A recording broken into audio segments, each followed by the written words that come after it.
اليوم جبت لكم هاد السيرو تيربون.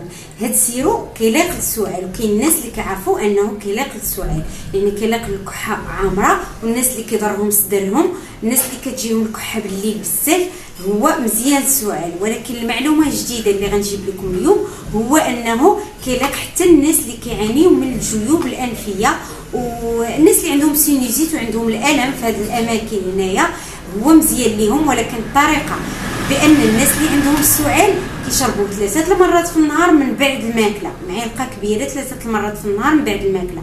والناس اللي عندهم مشاكل ديال الجيوب الانفيه كيديروا واحد المعلقه كبيره في واحد البول ديال المدافي وكيستنشقوها حتى هي 3 المرات، كيحسوا بواحد الراحه وكتخفف عليهم الالم، ويقدروا يعالجوا هذه المشاكل الا كانوا غير خفاف بلا ما يلجؤوا انهم ياخذوا انتيبيوتيك.